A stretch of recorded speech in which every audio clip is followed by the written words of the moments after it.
Welcome to Lifeline, your ultimate guide to bridging the gap between where you are and where you want to be. You can also catch Lifeline on Facebook and YouTube of Billionaire News Channel. I am your host, Carelle Herrera, and in every episode, we sit down with experts and individuals who faced challenges, embraced change, and discovered what it takes to move forward. Together, we listen to stories that can help you unlock your fullest potential, whether it is in your career, relationships, health, or personal growth. Join us as we discover how you can create the life you've always dreamed of. Let us all find out right here on Lifeline.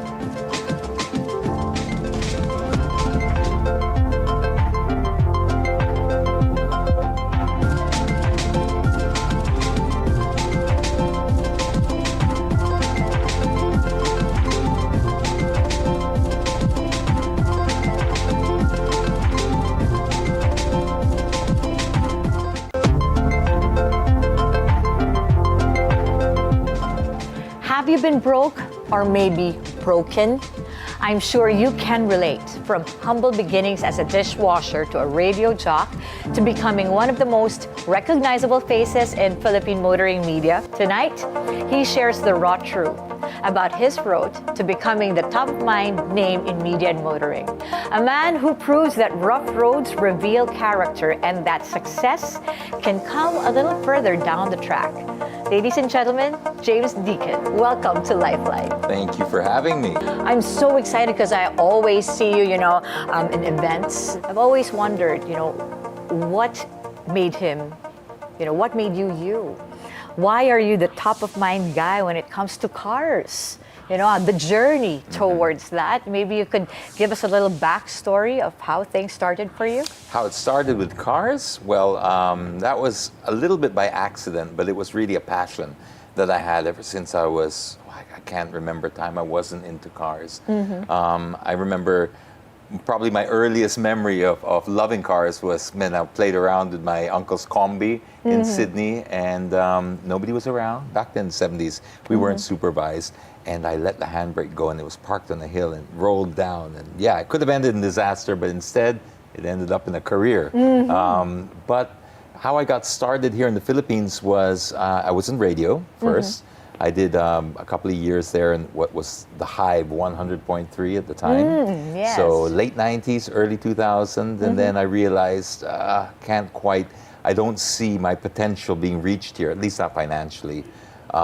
It was more of a game for younger people and stuff like that. I already had a kid.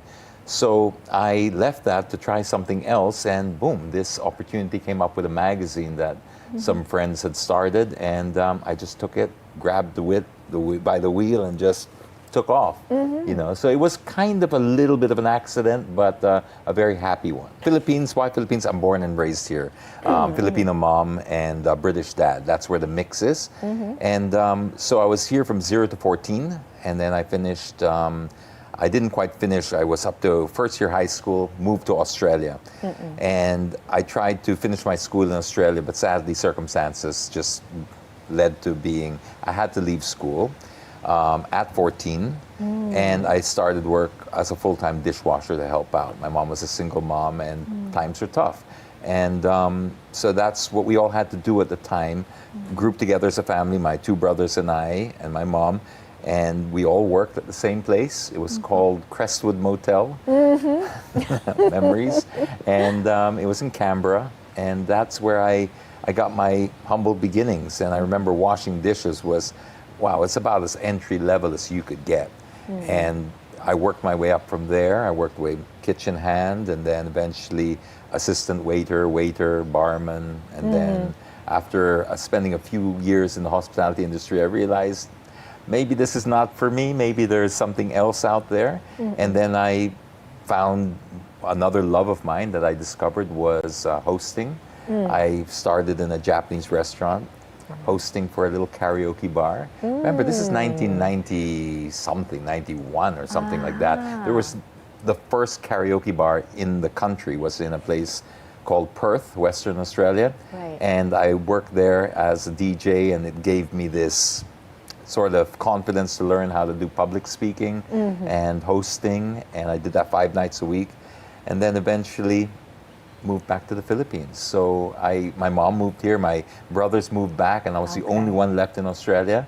And so that pull, that gravitational pull was too strong. And I figured, let's go back. Let's try it out again. You know, home is still home. Nothing beats home. And did you want that? Or was it just because, okay, your mom's here, so let me go back? Or Well, it was a bit of both. I think it started with the pressure from my mom.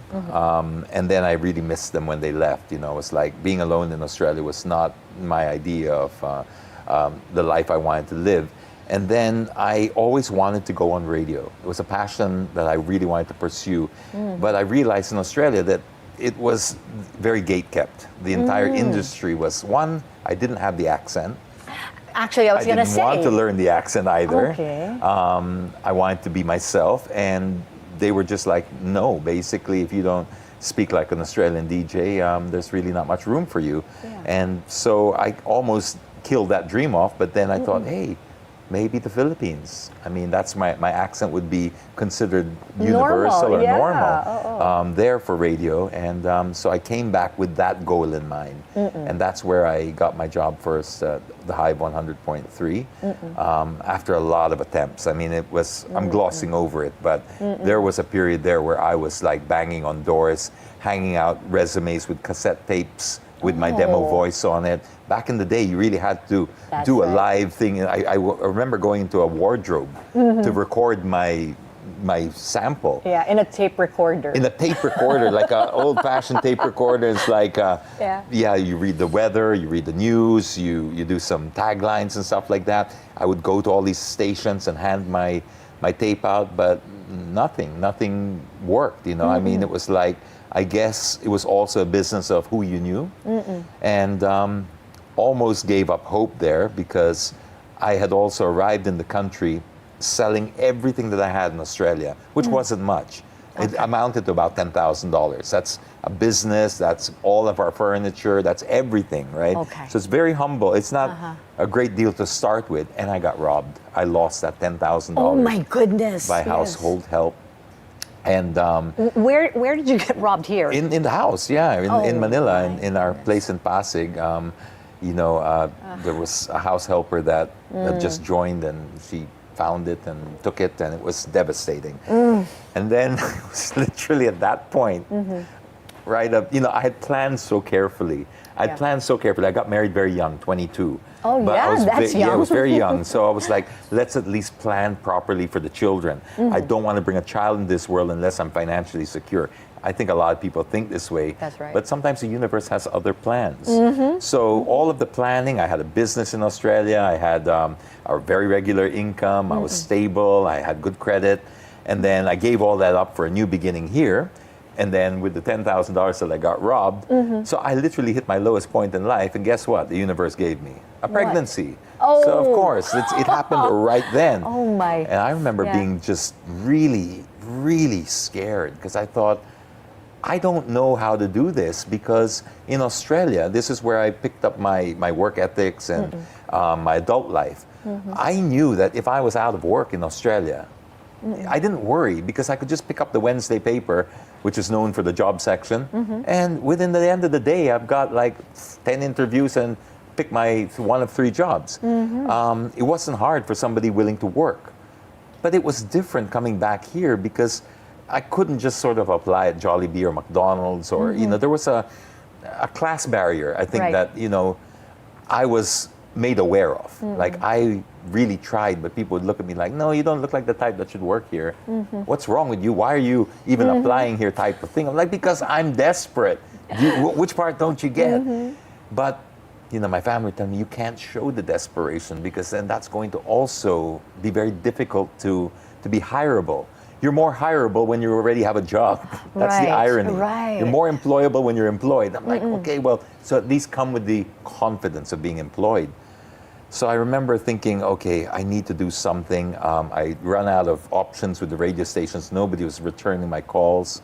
So my brother was getting married, and I said to him, can I host your wedding? That will be my present.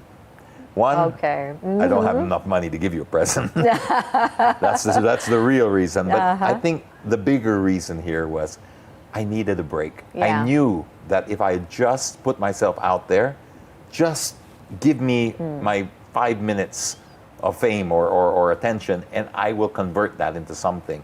That's how desperate I was. And sure enough, he let me host his wedding. I hosted it, and I gave the performance of my life. I mean, I was like digging deep from my toes all the way up. And I remember praying in the bathroom, go, God, if I do nothing else right, make this gig work, please. Because there are people in the audience that can make a difference in my life. Yes. And I went out there and everything. And my jokes were on fire, and the timing was good. It was one of those divine interventions, it felt like. And as soon as I walked off stage, somebody came up to me and said, do you do this professionally? And I said, of course, 5 days a week, twice on Sundays. I mean, what do you want to know?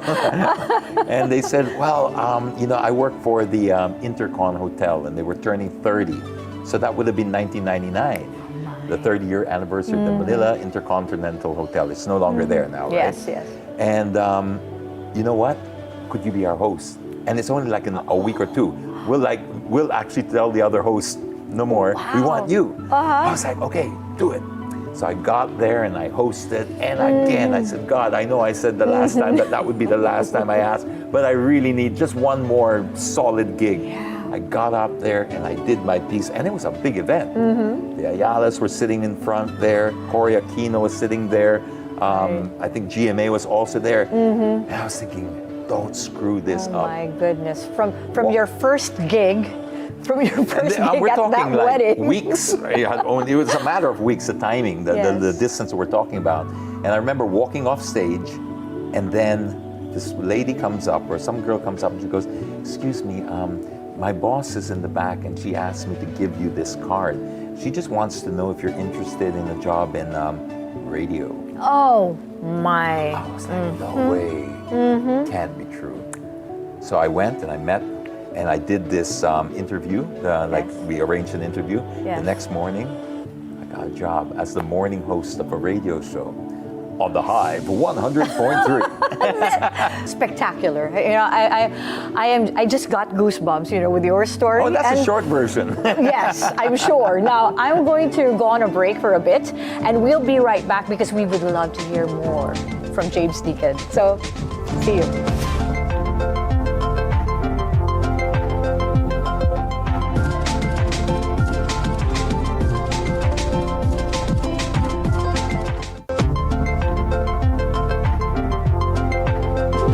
Welcome back to Lifeline. Now, I have a very quick activity that I did with our audience, and it's a quick survey. And this is a fill in the blanks kind of survey, and I'd like to show it to you, and maybe you could give me your feedback. So it says there, the road to success is paved with blank. Adversity. Oh, wow. Adversity. Most of our audiences said challenges, hard work, determination. That's another word for adversity, I guess. For adversity, yeah.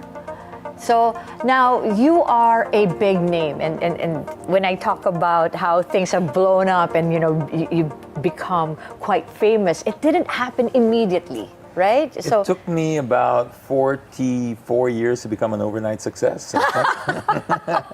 But, to the public, I guess it looked like it happened fairly quickly. So it looks like you just came from nowhere. But believe me, there was a lot of planning and a lot of, I really worked at this. I really wanted this to work.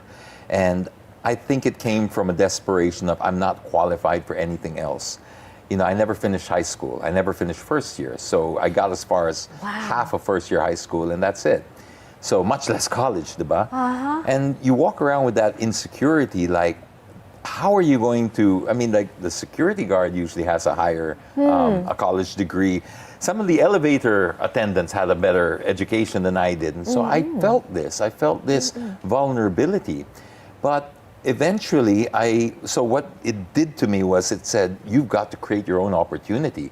Right. So create a position that you don't need to be qualified for, right? And radio felt that to me. Because if they like your voice, they like what you say, that's the qualification. Yeah. Not whether you did it before or went to school for it. It's the final product that they're interested in, and it's entertainment.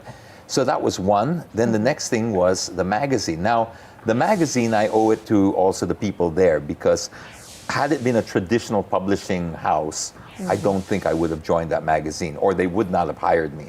I didn't. Where's your English degree? Where's your journalism degree? Right. Where are all of these pieces of paper?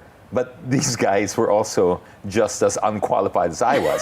The only common thread we had was a love for cars, and a genuine love for cars. So we brought in this concept of a magazine of a bunch of guys that knew nothing about publishing but a lot about cars. And that seeped through the pages. So we would joke about it, because we said we can always hire editors to correct things, but you can't hire somebody to deliver passion. Right? So people would be reading and they'd be just suffering through our grammar and our punctuation and stuff. But okay, I get the grit, I get the feeling, I get the substances there. And so we felt we changed the landscape of automotive journalism in the country, because it did. Everybody rose to the challenge, and we saw competitors come in, and wow, now the space is full. But that's pretty much what I had to do, is create an opportunity for myself and be qualified at something that maybe didn't exist before, so you don't need a qualification, or just do it, fake it till you make it, as they say. Grabe. Now, ito, from that background, sabi mo, halfway through first year high school, and then getting into something as big as a Senate hearing? Yeah. Well, okay, yeah. I know. It I mean, seems... maybe our audiences don't know about that. Okay, well, the short version of that storyline is that I was doing this, I did the niche of the car magazine. Now that picks up a niche of enthusiasts, right? So I was known in that circle only. And then I branched out and I started writing for the Philippine Star. So I was a broadsheet, and during the time when broadsheets were still the source, right? Yep. So everybody read the paper at that time, and started writing about things like road rules, things that were happening on the road, kamote drivers, things that we should be improving on the road.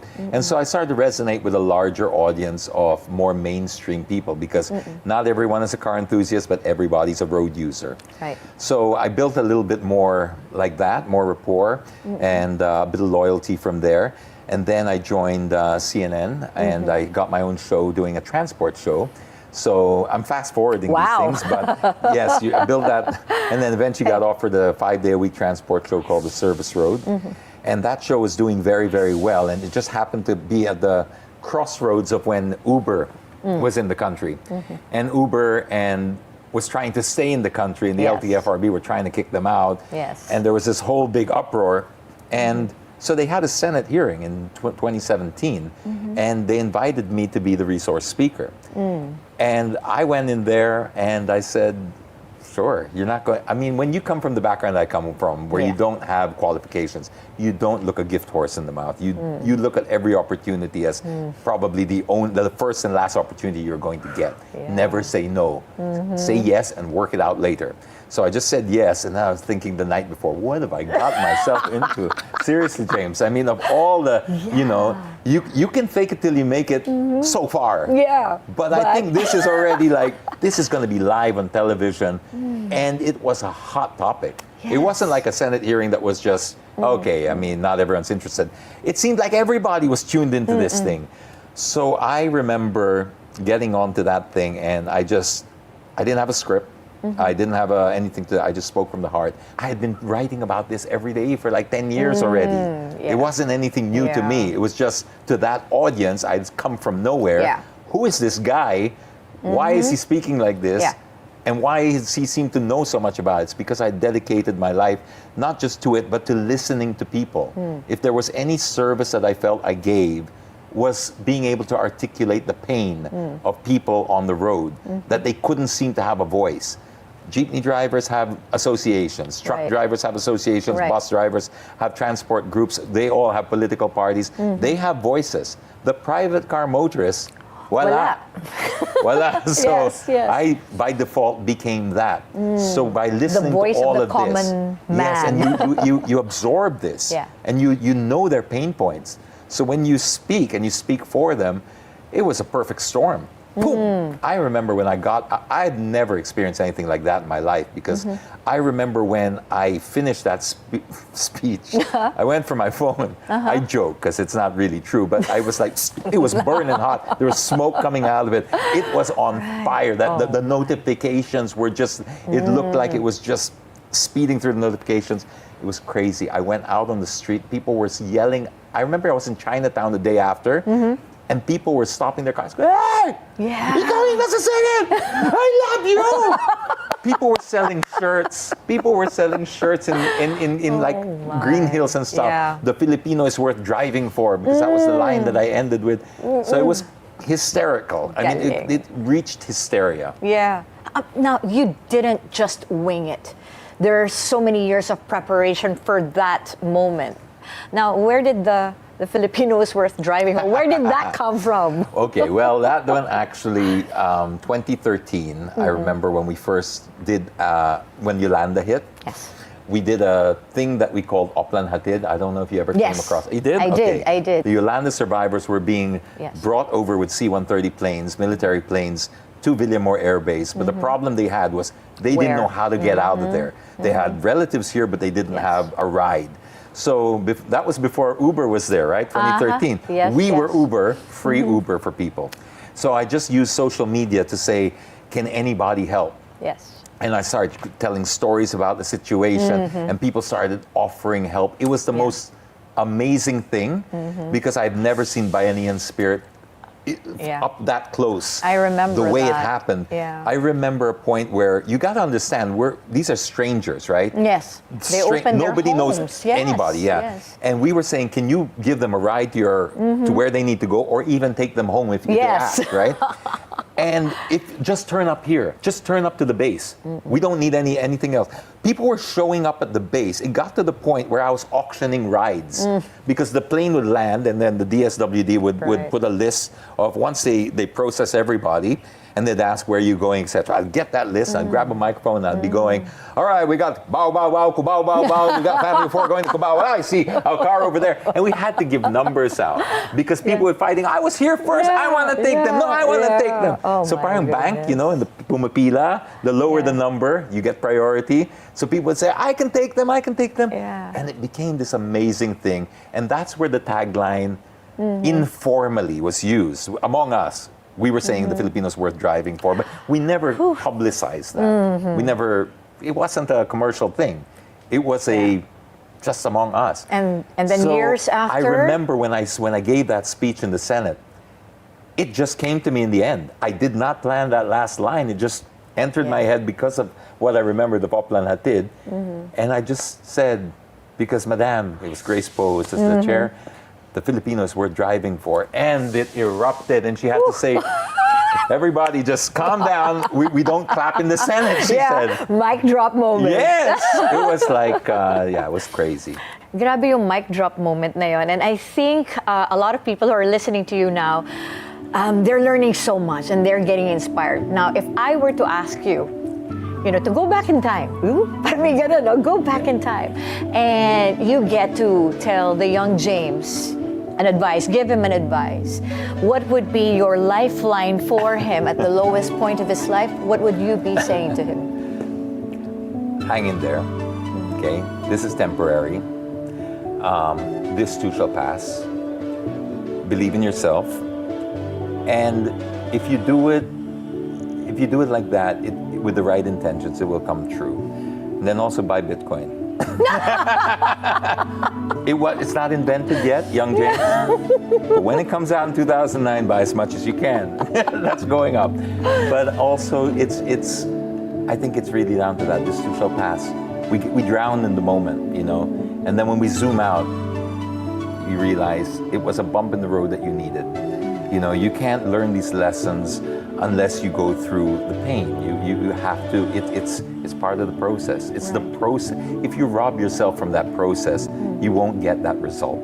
But we all want to skip the process because we're creatures of comfort and creatures of habit. But embrace it. Pain has been necessary. It's been necessary, and adversity can also be your greatest strength. You'll only usually see that in hindsight. But if you could learn it from somebody who's been down that road before, harness it, because it'll tell you more about yourself than any level of success. I know more about myself from the times when we were evicted from home, electricity was cut off, where I didn't know where I was going to house my little boy, you know, and I remember the desperation of being a dad and being evicted, not knowing where I was going to live and earning $12,000 a month and thinking, I don't know how to do this. And you only have one job and you failed at that. Wow. It was a devastating feeling, but then later on you realize too that these are the things that you really find out about your character. You find out who you are. And then you can really enjoy your successes later on because you've gotten to know that person. Right. Thank you so much, James. Tonight, James took us on a journey far beyond the open road. What began as a story about cars and career became something much more profound. A real, honest look at life. That success comes from resilience and being able to bounce back from challenges and redefine your strategies towards success. James shared with us how he started and restarted, that the dreams we set aside in our youth sometimes find their best chance to flourish later in life, that sometimes you need to throw away the old plans completely to discover where you are truly meant to be. As we end tonight's show, let James' story stay with you. Let it challenge those thoughts that say it is too late. Because if there's one powerful truth we take from his journey today, it is this. Every setback can become a setup for something better. Every ending is the start of something new. And more often than we realize, the most amazing places in life appear only after we are brave enough to let go of the path we thought we had to follow. He didn't just change direction, he showed us that sometimes the most extraordinary lives happen when we are bold enough to turn the wheel completely. May his story inspire you to do the same when your moment comes. To our viewers, we'll see you next time. I'm Carelle Herrera, and this is Lifeline.